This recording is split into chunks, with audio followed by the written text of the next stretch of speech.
Joining us now is Sheitan Atigarin with stories trending around the world. Hello, Sheitan. Good morning. Good morning, Doctor. It's lovely to see you. Vibai, Rufai, as always. Let's get into what is trending.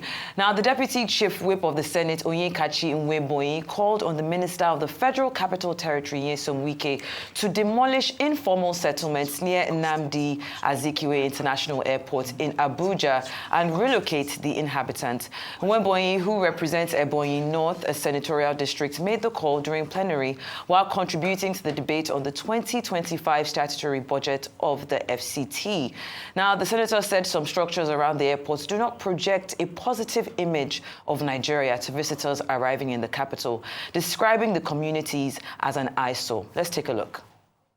Mr. President, I want the FCT minister to extend his infrastructure development of the city within the surroundings of the Abuja airport. Mr. President, distinguished colleagues, if you are descending into Abuja Airport, the inhabitants, the type of infrastructure within the environs, Your Excellency, does not represent the good image of this country.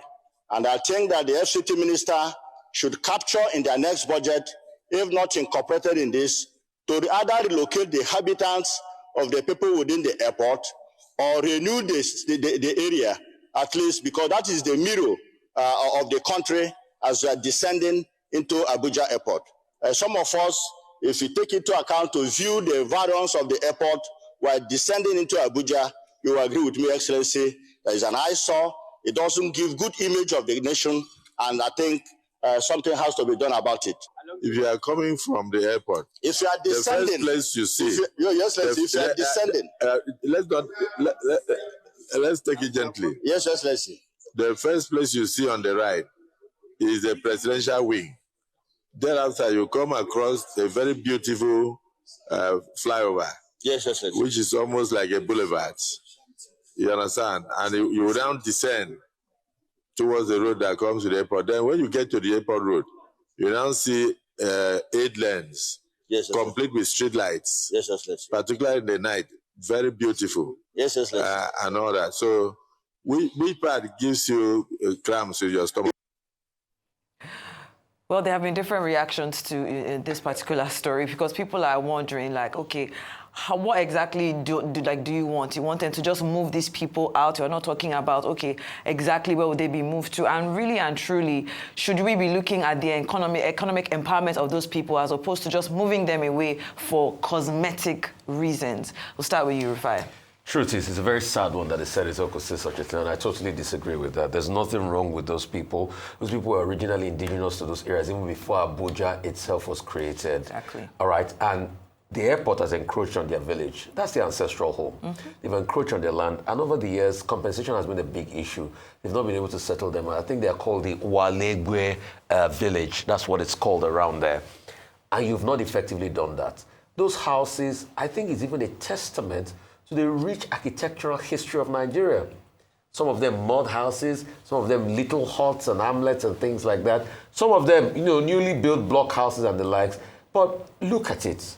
It's also a rich testament to what Nigeria is all about. You can't remove the historical antecedents. In fact, it's the indigenous feel that people come from. Have you ever wondered? Look at some of these houses, sparsely scattered and things like that. Have you ever wondered, when President Clinton came in the 2000 here, he went to a village in the outskirts of Abuja, known for the pottery and other works around what Ladi Kwali, of blessed memory, had done for this country. So that's the look and feel. It's not every city that is gentrified that you have, lights and everything when you come in the night. Then, let's now talk about the right of the indigenous people of those areas. I think some of them, the Bayi and some of them of those tribal extraction, they have been displaced since Abuja was set up, and nothing has been done to be able to fight for their rights. A lot of these people keep complaining every time the fact that their rights have been hampered on. Proper compensation have not been paid. Let's see how we can grow those areas. Not saying people should go and demolish hard-earned money. They use their money to build homes. Say you should go and demolish because of aesthetic. You think it's everybody that has money to build Metama kind of houses and put a boulevard there. Why are you people always against the poor people in this country? Quite insensitive. What is happening? Which kind of talk is that? No, leave them. Okay. So, well, it's been clarified that this area is actually demarcated for development, not now. So it's not a question of if the demolitions will happen. It's a question of when the demolitions will happen. However, I think it's really important for us to encourage leadership to lead with empathy. By that, I mean, we have a housing crisis in Nigeria. It's said that we have to build 1 million units of houses for the next 20 years for us to be able to meet the demand of housing. That's on the government side. On the private side, it's simply unaffordable. It's a struggle, even for you and I now, you know, for those who pay rent or even those who have dues to pay and so forth. The real estate has become extremely expensive. So for me, I feel, okay, fine. If this area behind the airport has been demarcated for development, no problem. However, this habit that we've gotten into, this culture of demolishing before we've established where people are being relocated to, and in most cases, they are being given very meager compensation, if at all, that is the culture that I think needs to be addressed in this instance. So leadership with empathy. Let's begin with, there is a shanty. It has been targeted for demolition because of development. Fine. What can we do to speed up the development of affordable housing units for these people so we can relocate them, because this place needs to be demolished? For me, I think that's the spirit of leadership that puts people and their welfare first. Whether it's an eyesore or not, it's not really anybody's business. I always refer to Cape Town. Cape Town, the first thing you see when you're landing is Khayelitsha. It's a shanty town. Yeah. Doesn't stop Cape Town from being one of the most invested, developed tourist cities in the world. Yeah. So I don't think that's neither here nor there. What aesthetic you think is appealing for people when they fly in is really not. Everybody has a different aesthetic. Definitely. So, okay, two different views on the floor of the Senate yesterday. Senator Nwebonyi, the senator representing Ebonyi North, saying that the community of shanties, people living behind the airport, is an eyesore, because when it looks down from the prestigious, lofty heights of air travel, what he sees are these poor people giving Nigeria a bad image. Then on the other hand, you had the Senate president saying, but that space is the ancestral home of these people. They also have a right to live, whatever you may think of the image of Nigeria. Look, that conversation between Senator Nwebonyi and the Senate president reflects the reality of Nigeria. This is a country of massive inequality. The rich looking down on the poor from the heavens, the poor in difficult circumstances on terra firma. And this Nwebonyi, where is he from even? Ebonyi North. A village called Mbeke Isheke in Ebonyi local government area. In fact, when I travel in that Aziz and I see Mbeke Isheke from abroad, it looks like a collection of shanties. Nwebonyi should start by asking the Nigerian government to demolish the whole of Mbeke Isheke, because that is the reality of Nigeria. Now that he has been privileged to go to Abuja for maybe one term or whatever number of times he will use, he is saying that other people's houses should be demolished. This is why I agree with your point about empathy. Mbeke Isheke should be where Nwebonyi should start his demolition agenda from. Number two is the fact that when they say they demolish in Abuja, there's been a lot of notoriety about what the Federal Capital Development Authority does with the demolition of people's houses without empathy, without even looking at the papers and all of that. Now, this should not be another opportunity for the victimization of the suffering people of Nigeria who are struggling to find food, who are struggling to find housing. The responsibility of government includes housing. Many years back, they used to say housing for all by year 2000. This is year 2025. Housing is still a problem. The solution to it is not demolishing people's houses and displacing suffering people. After all, the World Bank, IMF, they were talking about social spending. They were talking about development spending. government should come from that perspective. We should not be bothered about what, those whose palm kernels have been cracked for them by benevolent gods, who do not know how to be humble when they sit inside planes and they are looking down on the poor. We should not be concerned about that. We should be concerned about the welfare of the people. And it is therefore, in my view, a good thing that at plenary, other members of the Senate isolated Nwebonyi and refused to endorse his motion. Yeah. And I think in this particular regard, both the Senate President and the rest of the members of the Senate acted well. Nwebonyi should watch what he says. Yes. Otherwise, we will start recommending that Mbeke Sheke should be the place to be demolished. And that's my case. There are poor people there, so whatever one says. Yeah, but their son is saying they should come and demolish other people. We'll deal with their son, but the people should be spared, please. Okay. All right. Fair is fair. But he should be a good ambassador for his own people. He should be. All right, then let's move on to our next story. Protesters on Tuesday stormed the Oyo State Government Secretariat in Agodi, Ibadan, demanding justice for 14-year-old Kehinde Alade, a secondary school student who was killed by a stray police bullet. Now, according to reports, the boy's father was driving against traffic in a black Honda Accord along the Airport Roundabout at the Alakia-Adelubi Airport Road when an enforcement team comprising of the Oyo State Road Traffic Management officers and police personnel attempted to stop him. He reportedly refused arrest, prompting a police chase. To immobilize the vehicle, a police corporal fired at the tires, but the bullets tragically struck Kehinde, who was seated in the back seat. He was rushed to the University College Hospital where he was confirmed dead on arrival. Let's take a look at the moment the incident occurred before we take some reactions.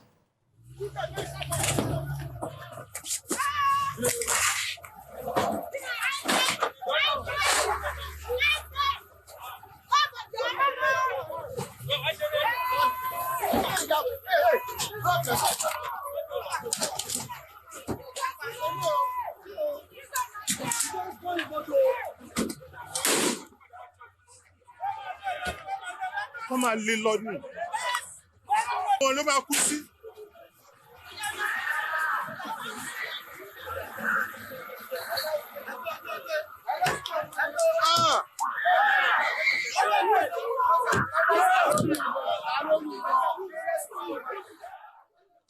Now let's take some tweets. The first tweet there from Kay reads, "The reckless officer responsible deserves the most severe legal consequences.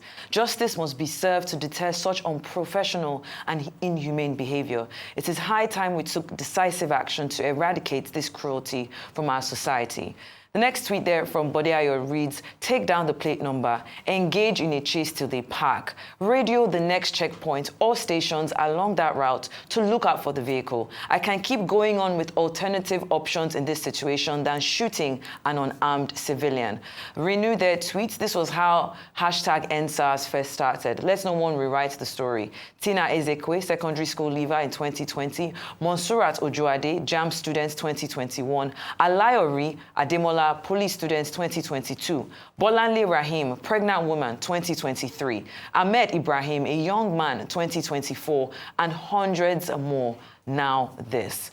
Now, still in that similar event, a disturbing video has also surfaced showing police officers in Abuja assaulting a commercial driver and harassing passengers, including a pregnant woman, on Monday. The incident reportedly happened when the driver attempted to follow other vehicles taking a one-way route to avoid a roadblock. According to some of the passengers, police officers stopped the vehicle and attacked him without giving him a chance for any explanation. Let's take a look.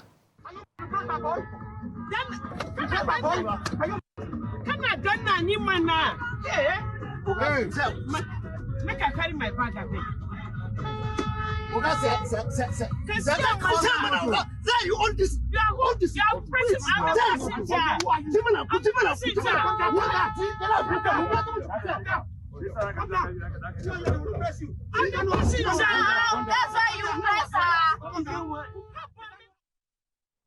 Now, I wanted to take these two stories back to back, as of course they involve the Nigerian police force.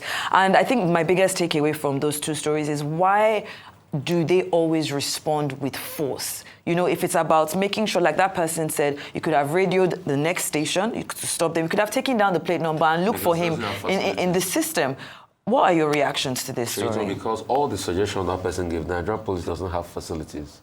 When the NSAS struggle, we discover how ill-kitted the Nigerian police is. So there are no measures. Radio the next station, where are the facilities? Where are the walkie-talkie tags on the Nigerian police? Where are the cams, self-cams on the Nigerian police officer? Where are even blank bullets?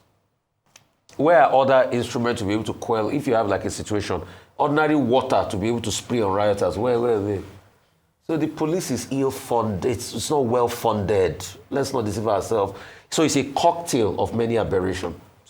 Not well-funded, ill-trained, not well catered to Africa's welfare, and many things all put together. So once you have a dysfunctional society, you have a dysfunctional police force. And that's why the first thing is he feels threatened. So he feels, let me show this man a lesson. So let me shoot at the tire, knowing fully well that the bullet can go awry. Which is exactly what happened. And also, the man that was told to stop that drove this way is a function also of a society that is destroyed already. Because there are two sides to the coin. The first thing, he fears that he might not get justice. He fears he might be extorted. He fears that the police will not reason with him. Because if we have a police that stops you at the checkpoint, they take your details down and everything, and they send the fine over to you in the end, you have no problems with paying the fine. But you've also seen high-handedness by the police in many cases. So he resorts to quickly shooting. A police tells you, do you know who I am? And he goes ahead. Till tomorrow, a story was broken about a major general in the army that went to beat up people that did overtake him. I think the army has been investigating that case since then. Only God knows what. See the military, the Air Force people that went to beat up Ikeja Electric people. What happened? So, Sheraton, you live in a dysfunctional society. Are there dysfunctional societies everywhere in the world? Yes. Nigeria is also very dysfunctional. So you will have things like this as a blowback. So what's the solution? We need to invest in the police, kitting, training, welfare, insurance, and the likes. Because I've done a lot of work with the police. I used to be a member of crime, where we used to hold yearly programs to reward police officers that have lost their lives in duty. And we also even ensure that donations are given to those police officers. So I've worked with police extensively. So I'm talking from experience. Yeah. Crime Writers Journalists Association. After you do all that, then you now need to resensitization. Then put appropriate things in place. So even if they took the picture, where's the data bank? Do we have an appropriate data bank? So it's a potpourri of issues. But justice must be done. The police officer must be taken. You know, it must be made to face the full wrath of the law. It must be made to face, and we've called for calm. Yeah. People in Oyo State, we've called for calm. I think it was a protest to the State House. The Oyo State authorities have responded to that. Yeah. We just pray for the reports. But a lot of needless lives are lost in Nigeria because they're a dysfunctional society. Yes, Vimbai. I think the irony is that the police is your friend is the motto of the Nigerian police force. And I mean, we're seeing that that's not the case. And this involvement, consistent involvement in traffic offences, the police has no business with traffic offences. We don't know, the bigger details of the story, but it seems like the real issue here was a traffic offence. Yeah. The man was driving one way. It's an offence, yes. Is it a criminal offence that requires the involvement of police? Well, I don't know. Talk to me about it. We'll clarify that for me. Because they also attached police with them, because they said a lot of the people have been violating the officers of the traffic officers in Oyo State. That's why they attached the police with them. They've attached police with them, yeah. So there's a general... Because there's notorious for that. It's general anarchy from the road users to the officials themselves. Yes. So, these situations like this, they require sensitization. I'm going to keep my submission short. Sensitization from the users as well, who are exhibiting indiscipline on the roads, to the police and the traffic officers themselves. what tools do they have to enforce beyond the tactics that they've come to use? I think that's the question we need to ask ourselves. And how can we reorientate the system such that road users can respect the traffic laws, and they too can be sanctioned for not acting within the realms of discipline and of the rules as well, the rules of engagement? Dr. Ruben. Okay, yes, let me start from where you started, saying that the motto of the Nigeria police is, the police is your friend. The average Nigerian does not believe that the police is his or her friend.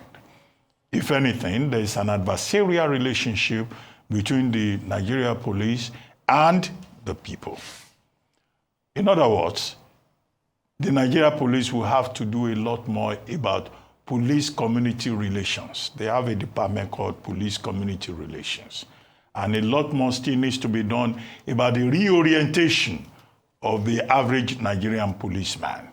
These trigger-happy policemen who are perpetually guilty of what they call accidental discharge, as if the gun is a toy that can be discharged at will. The third point in that regard is that during the NSAS protests, one of the demands of the young people who propelled the NSAS protest was that there must be psychiatric testing on a regular basis for policemen. I think we need to return to that narrative, because some of these incidents that are reported, they look like a mental health crisis for many policemen. You can't go and give guns to people who are mentally unbalanced, and they'll just be killing other people at will. To return to the Ibadan case, a young man going to write a WASC exam inside his father's car, a trigger-happy policeman just shoots and kills the young man. That was a dream killed. That was a future annulled. Wasted. That was a life wasted. There is no justification whatsoever for it. And that is why the demand of the youths, the angry youths who protested in Ibadan yesterday, is that the Inspector General of Police should investigate this matter and make sure that that person is called to order. The other policemen who misbehaved in Abuja, they are just as guilty. And that's why I think that the basic issue here is about the mental health status of these policemen who are on the streets of Nigeria. The second leg of it may well be that, okay, Nigerians don't obey the police. When a person is in uniform, you are required to obey the person. But because of this distance, this alienation, this distrust between the state and the citizen, we keep having these problems. And unfortunately, we measure the outcome in terms of lives lost, opportunities lost, and tension and chaos that result therefrom. The job of the police is to protect lives and property, not to take lives in an illegal, brazen manner as happened in Ibadan yesterday. That incident is unfortunate. It stands condemned. Yes. Thank you so much for your comments. Let's take another story now. Gospel singer Timileyin Ajayi, who was arrested for allegedly killing and dismembering his 24-year-old girlfriend, Salome Adaidu, a serving NYSC member, was seen praying in court. A video making the rounds on Tuesday showed Ajayi praying fervently with his eyes shut during the continuation of his trial. He was arrested in January by churchgoers in Orozo, a border community between Abuja and Nasarawa, after he was caught with a poly bag containing Salome's severed head. She was allegedly murdered during a visit to his residence in Papalana in New Karshi in the Karu local government area of Nasarawa State. And I believe the reason why this story is making the rounds, of course, is because of people can't, wrap their minds around it. So, of course, we're going to continue to monitor that story and, of course, see what happens. Your thoughts very quickly before we move on. The case is in court. Let them put to fact all the facts and the evidence out there and all of that. I am not swayed by, prayers and all of that. No, I'm sorry. He has a right to be able to pray. That's his conviction. But it is the court that will decide the case, and that's just it. Let's look at that. But on a grand scale, there's a big femicide going on in society that we need to talk about. A lot of women, even high-flying women you see in society, are being hurt, being beaten by those that they love. A woman is more likely to be hurt by those that she loves. And that's an important topic we need to discuss in society. And we need to disabuse the minds of men that go ahead and hurt women. And it's not about, she's from a poor family. A lot of women, top CEOs, regardless of your social status, are going through this in their homes. And we are speaking up for them today. And we condemn that in society. We must give women their rightful place in society. Yes. All right, then, very well said. Let's take our good news report for the day. My Father's Shadow, directed by Akinola Davis Jr., has made history as the first Nigerian film, of course, that was selected for the Cannes Film Festival. But it doesn't end there.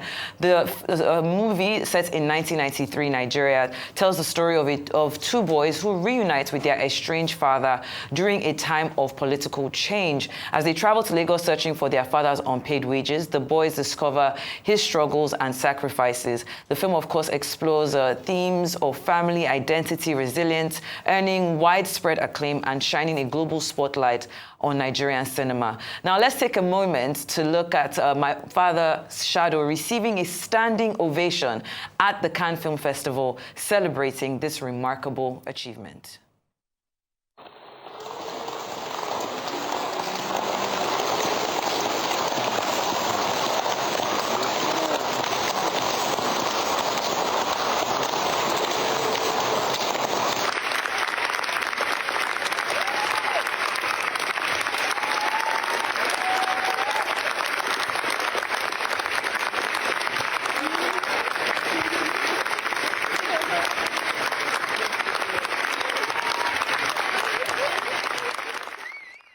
This makes me so proud to be a Nigerian. This particular video has been making the rounds. Of course, one thing that Cannes is known for, especially if you preview a movie there for the first time, is these long, 4, 5, 6 minute standing ovations that kind of are testaments to how good the movie is. But more exciting, I was reading an article yesterday when Nicole Kidman actually made reference to it. She was like, "There's a new movie. It's like a Nigerian hit at Cannes. I don't remember the name now, but I've been hearing good things about it," which just shows that we are doing something right. It's still ongoing. I know that the Minister of the Creative Arts, Culture, Hannatu Musawa, is there, of course, with the Nigerian delegates, just making sure that we are well represented. Your thoughts before we finish what's trending today? I mean, kudos to Nigerian creatives in general. I think they're carrying Nigeria on their back at the moment, yes, because they continue to be fantastic ambassadors. The outing at Cannes, which I believe is still ongoing, has been fantastic. You've seen your Kunle Afolayans, even Audu Maikori is also there. It's a great representation. It also just shows you that the international scene is becoming more accepted. Nigeria is becoming more accepted, Nigerian art and culture and creative is being more accepted internationally. And we are also now upping the game and upping our standards. Gone are those days when, a Nigerian movie was sort of the reference point for something low budget. It's now global, world-class, polished, well-finished. So congratulations to the filmmakers, those who involved in this, in My Father's Shadow, and of course all those who are there, marketing Nigerian creative industry. Special congratulations to the Davis brothers. Yes. Akin Davis Jr. and his brother Wale Davis, who helped to co-write the script. Akin Ola Davis Jr. was the one who directed it. Now, this is what we say about the creative sector in Nigeria, which has an abundance of talents. And this, creative sector continues to contribute significantly to Nigeria's GDP. What remains is for government to support that sector and to continue, as it were, to provide an enabling environment for that sector. Finally, on the case, Temilayi Ajayi case, Justice Simon Aboki, sitting Nasarawa High Court yesterday, has now postponed the case to June 26 for judgment. Both counsel, defense and prosecution, submitted all their written statements yesterday. So what we're waiting for is judgment. But you recall that this gospel singer confessed to the killing and also said he has no regrets. Yes. That will be the major evidence that the court will consider Thank even you if so defense is saying it should be forgiven because evidence is not strong enough. We'll see what happens on June 26th. All right, then. That's all I have for you on What's Trending today.